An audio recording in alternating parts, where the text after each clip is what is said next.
Hey guys, welcome back to How To. നമ്മൾ last വീഡിയോയിൽ ഒരു ഫ്രീ ഇൻ്റർനെറ്റ് റേഡിയോ ചാനൽ തുറന്നതിനെ പറ്റിയാണ് ചെയ്തുകൊണ്ടിരുന്നത്. അതിൻ്റെ കുറച്ച് cassette.fm എന്ന് പറഞ്ഞ സൈറ്റിൽ നമ്മൾ രജിസ്റ്റർ ചെയ്തിരുന്നു. ഇന്ന് കുറച്ച് സോഫ്റ്റ്വെയർ സെറ്റിംഗ്സ് കൊടുത്തു കഴിഞ്ഞാൽ നിങ്ങളുടെ ഫ്രീ ചാനൽ തുടങ്ങാവുന്നതാണ്.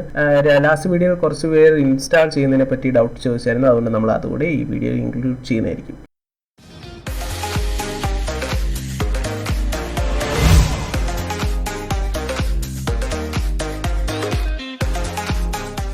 സോ ഗായ്സ്, നിങ്ങളുടെ റിക്വസ്റ്റ് അനുസരിച്ച് ഞാൻ ഇൻസ്റ്റാളേഷൻ ഫയലെല്ലാം റെഡിയാക്കിയിട്ടിരിക്കുകയാണ്. ഇതുവരെയുള്ള വീഡിയോ നിങ്ങൾ കണ്ടില്ലെന്നുണ്ടെങ്കിൽ ലാസ്റ്റ് വീഡിയോ കാണാനാണ് ഡിസ്ക്രിപ്ഷനിൽ ഞങ്ങൾ ലിങ്ക് പോസ്റ്റ് ചെയ്തിരിക്കും. എനിവേയ്സ്, ഞാനൊരു ഫോൾഡർ ക്രിയേറ്റ് ചെയ്ത് അതിനകത്ത് ഒരു ഫോൾഡറും പിന്നെ lame.dll എന്ന് പറയുന്ന ഫയലും സേവ് ചെയ്തിട്ടുണ്ട്. അടുത്ത ഫോൾഡറിൽ ഞാനൊരു മ്യൂസിക് ഫയലും സേവ് ചെയ്തിട്ടുണ്ട്. അതെന്തിനാണെന്നുള്ളത് ഞാൻ പിന്നീട് പറയാം. അതിനു മുന്നേ നമുക്ക് ഇൻസ്റ്റാളേഷനിലേക്ക് കടക്കാം. ഡബിൾ ക്ലിക്ക് ചെയ്യുക, നെക്സ്റ്റ് കൊടുക്കുക.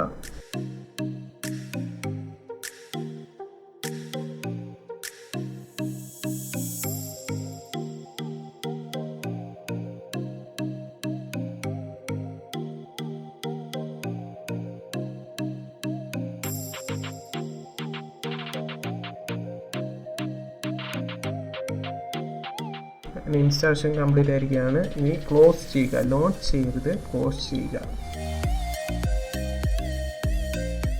അടുത്തത് നമ്മൾ സേവ് ചെയ്തിരിക്കുന്ന lame.dll എന്ന ഫയലിൽ റൈറ്റ് ക്ലിക്ക് ചെയ്തതിന് ശേഷം കോപ്പി ഞെക്കുക.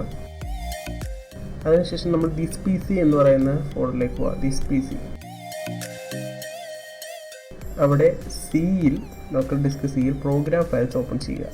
അവിടെ മിക്സ് എന്ന് പറഞ്ഞൊരു ഫോൾഡർ കാണും. അതിനുള്ളിലേക്ക് നമ്മൾ നേരത്തെ കോപ്പി ചെയ്ത ഫയൽ പേസ്റ്റ് ചെയ്യുക. ബട്ട് ആൾറെഡി ഇവിടെ ഫയലുണ്ട്, അതായത് മിക്സിൻ്റെ പുതിയ വേർഷനുകളിൽ ആൾറെഡി lame.dll ഉണ്ടാകുന്നതായിരിക്കും. അതുകൊണ്ട് നമ്മൾ മിക്കവാറും ഇത് ചെയ്യേണ്ടി വരില്ല. നമുക്ക് ക്രോം ഓപ്പൺ ചെയ്യാം.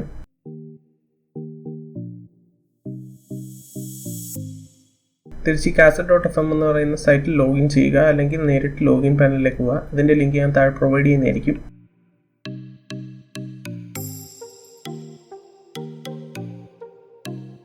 ഡീറ്റെയിൽസ് എല്ലാം ഫില്ല് ചെയ്തതിന് ശേഷം ലോഗിൻ ചെയ്യുക. ലോഗിൻ ചെയ്തതിന് ശേഷം തന്നെ നമ്മൾ ആദ്യമായി സ്റ്റാർട്ട് ദ സെർവർ എന്ന ബട്ടണിൽ ക്ലിക്ക് ചെയ്ത് നമ്മുടെ സെർവർ ഓൺ ചെയ്യേണ്ടതാണ്. കോഡ് അടിച്ചതിന് ശേഷം സ്റ്റാർട്ട് ചെയ്യുക.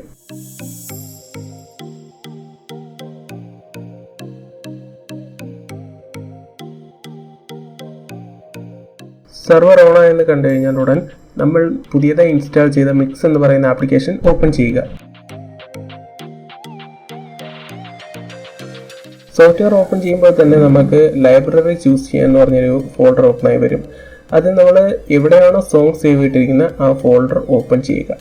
ഞാൻ നേരത്തെ ഡെസ്ക്ടോപ്പിൽ ഒരു ഫോൾഡർ ക്രിയേറ്റ് ചെയ്തിട്ടായിരുന്നു, അതിനകത്തൊരു മ്യൂസിക് ഫയലുമായിട്ട്. അത് നമ്മളിവിടെ സെലക്ട് ചെയ്ത്, ഇതാണ് മിക്സ് എന്ന സോഫ്റ്റ്വെയർ. മിക്സ് സോഫ്റ്റ്വെയറിനകത്ത് നമ്മളിപ്പോൾ സേവ് ചെയ്ത ലൈബ്രറിയിൽ നിന്നുമുള്ള മ്യൂസിക് ഫയൽസ് ഇവിടെ വന്ന് കിടക്കും. ഇവിടെ നിന്ന് നമുക്ക് മ്യൂസിക് സെലക്ട് ചെയ്യാം, മൈക്കിൻ്റെ ഓഡിയോ സെറ്റ് ചെയ്യാം, അങ്ങനെ കുറേ കാര്യങ്ങൾ ചെയ്യാം. ഇവിടെ ആദ്യം തന്നെ നമ്മൾ പ്രിഫറൻസിലേക്ക് പോവാം. അവിടെ ലൈവ് ബ്രോഡ്കാസ്റ്റിംഗ് എന്ന് പറഞ്ഞൊരു സെക്ഷനുണ്ട്. ഇവിടെ കുറച്ച് സെറ്റിങ്സ് ചേഞ്ച് ചെയ്യാനുണ്ട്. നമുക്ക് ഓൺലൈനായി ബ്രോഡ്കാസ്റ്റ് ചെയ്യണമെങ്കിൽ ഇവിടെ സെർവറിൻ്റെ നെയിമും ഹോസ്റ്റ് നെയിമും അങ്ങനെ കുറച്ച് ഡീറ്റെയിൽസ് ഇവിടെ കൊടുക്കേണ്ടതാണ്. നമ്മുടെ വെബ്സൈറ്റിൽ നേരത്തെ വന്ന സെർവർ അഡ്രസ് കോപ്പി ചെയ്ത്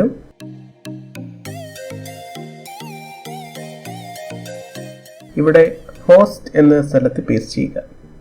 അങ്ങനെ ഓരോ ഡീറ്റെയിൽസും അവിടുന്ന് കോപ്പി ചെയ്ത് പേസ്റ്റ് ചെയ്യുക.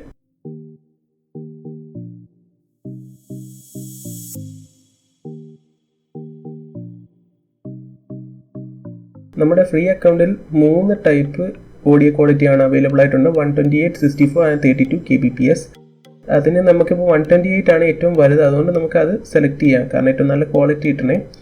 എല്ലാം കഴിഞ്ഞ ശേഷം നമ്മൾ അപ്ലൈ ബട്ടൺ ക്ലിക്ക് ചെയ്യുക. ഇനി ലൈബ്രറി എന്നുള്ള സെക്ഷനിൽ നമുക്ക് കൂടുതൽ ഫോൾഡർ ആഡ് ചെയ്യണമെന്നുണ്ടെങ്കിൽ അവിടെ ആഡ് ചെയ്യാം. തുടക്കത്തിൽ കാണിച്ചുകൊണ്ട് തന്നെ ഫോൾഡർ സെലക്ട് ചെയ്യുക, സെലക്ട് ഫോൾഡർ കൊടുക്കുക. ഇതെല്ലാം കഴിഞ്ഞതിന് ശേഷം ഓക്കെ ബട്ടൺ ഞെക്കുക. ഇപ്പോൾ നമ്മുടെ cassette.fm സൈറ്റിൻ്റെ വലത്തെ സൈഡിൽ സെർവർ സ്റ്റാറ്റസ് ഓൺലൈൻ എന്നും ബ്രോഡ്കാസ്റ്റ് ആസ് ഓഫ് എയർ എന്ന് കാണും. അതിനായി നമ്മൾ മിക്സിലേക്ക് പോവുക. ഏതെങ്കിലും ഒരു ഓഡിയോ ഫയൽ ക്ലിക്ക് ചെയ്ത് ഡ്രാഗ് ചെയ്ത് ഏതെങ്കിലും ഒരു സൈഡിലേക്ക് ഇടുക. ഇവിടെ രണ്ട് സൈഡിലും നമുക്ക് ട്രാക്ക് ചെയ്തിടാൻ പറ്റും. രണ്ട് സൈഡിൽ നിന്ന് പ്ലേ ചെയ്യുക, അതായത് ഒരേ സമയം നമുക്ക് രണ്ട് സോങ് പ്ലേ ചെയ്യാൻ പറ്റും. എഡിറ്റിങ്ങിൻ്റെ ഭാഗമായിട്ടാണ് അത് ഉപയോഗിക്കാറ്. ആക്ച്വലി നമുക്ക് ഒരു സൈഡിൽ ഇജക്റ്റ് ചെയ്യാം. ഇനി സോങ് പ്ലേ ചെയ്ത് കഴിഞ്ഞാൽ നമുക്ക് സോങ് പ്ലേ ചെയ്യുന്ന കേൾക്കാൻ പറ്റും. ഇത് കൺട്രോളിങ്, വോളിയം കൺട്രോള്, എഡിറ്റിങ്ങിൻ്റെ മറ്റു കാര്യങ്ങളെല്ലാം നമുക്ക് ഇവിടെ തന്നെ ചെയ്യാൻ പറ്റും. പിന്നെ എക്സ്റ്റേണലായിട്ട് നമുക്ക് ഇതിനകത്ത് ഹാർഡ്വെയർ കണക്ട് ചെയ്യാം. മുകളിൽ വലത്തെ സൈഡിൽ ആ ബ്രോഡ്കാസ്റ്റ് ലൈവ് എന്നുള്ള ആ ബട്ടൺ ക്ലിക്ക് ചെയ്ത് കഴിഞ്ഞാൽ ഉടൻ തന്നെ നമ്മുടെ സോഫ്റ്റ്വെയറിൽ നിന്നുള്ള ഔട്ട്പുട്ട് സ്ട്രീം ചെയ്യാൻ തുടങ്ങും. അത് കൺഫേം ചെയ്യാനായി നമ്മുടെ കാസ്റ്റിൻ്റെ സൈറ്റിലേക്ക് പോയി റിഫ്രഷ് ചെയ്ത് നോക്കുക. ഇപ്പോൾ വലത്തെ സൈഡിൽ ബ്രോഡ്കാസ്റ്റ് സ്റ്റാറ്റസ് ഓൺ എയർ എന്ന് കാണാമല്ലോ. ഇത്രയേ ഉള്ളൂ. നമ്മുടെ ഫ്രീ ചാനൽ ഇപ്പോൾ ഓൺ എയർ ആണ്. ഇതിൻ്റെ നമ്മുടെ വെബ്സൈറ്റ് എന്നുള്ള സൈഡിൽ ഒരു ലിങ്ക് തന്നിരിക്കുക. ആ ലിങ്ക് ഷെയർ ചെയ്ത് കഴിഞ്ഞാൽ നിങ്ങളുടെ കൂട്ടുകാർക്ക് നിങ്ങളിപ്പോൾ സ്ട്രീം ചെയ്യുന്നത് കേൾക്കാൻ പറ്റും. ചെക്ക് ചെയ്ത് നോക്കാം. ലൈവ് ബ്രോഡ്കാസ്റ്റ് നമുക്കിവിടെ കാണാൻ പറ്റും. ഇപ്പോൾ പ്ലേ ചെയ്യുന്ന സോങ്, ലിസണേഴ്സിൻ്റെ എണ്ണം എല്ലാം നമുക്കിവിടെ കാണാൻ പറ്റും. ഇതാണ് നമ്മുടെ ഒഫീഷ്യൽ ഫ്രീ റേഡിയോ ചാനലിൻ്റെ site.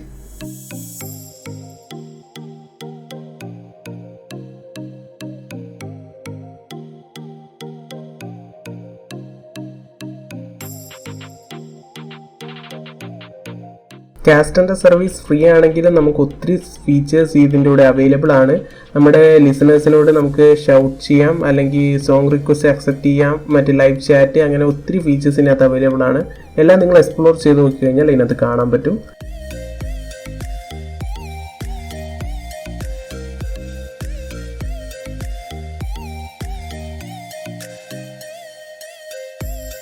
And if you like this video, please click the subscribe button and hit the notification bell and leave a like and a comment for more.